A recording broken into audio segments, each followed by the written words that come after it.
negara merdeka nu loba ragam budaya, suku, ras, jeung agama. Kusabab kitu, Indonesia miboga dasar anu unik, nyaeta Pancasila, sangkah kabeh bisa ngahiji dina kadamaian jeung katantreman.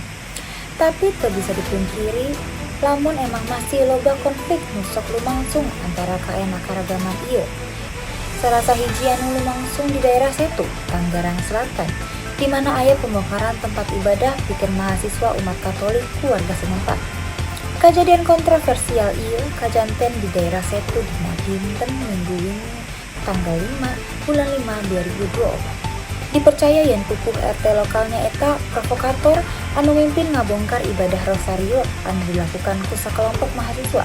Menurut sababaraha sumber nu bisa dipercaya, murid-murid nu ngalakonan ibadah rosario teh bagian ti kelompok pangawunan rohani di lingkunganana. Maranehna ngaku ibadah maranehna teh pikeun naengan katentraman hate jeung ngahijikeun dulur saiman.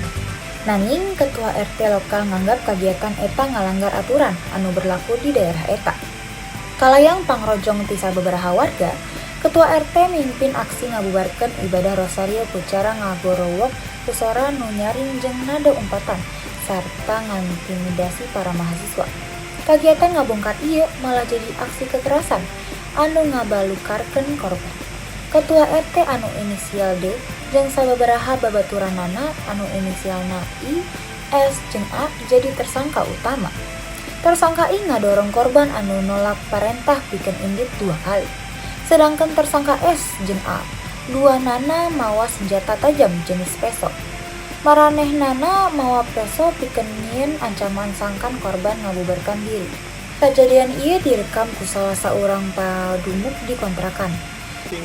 AKB Ibnu menyebutkan ketua RT jeung 3 tersangka sanjeunna dijerat ku pasal 170 KUHP nu patali jeung pengeroyokan kalawan ancaman penjara salila 5 tahun 6 bulan. Sakitu wae liputan terkini ti abdi, tepang di liputan terkini selanjutnya. Abdi Elia Yohana Tarigan, selamat melanjutkan kegiatan aranjeunna. Hatur nuhun.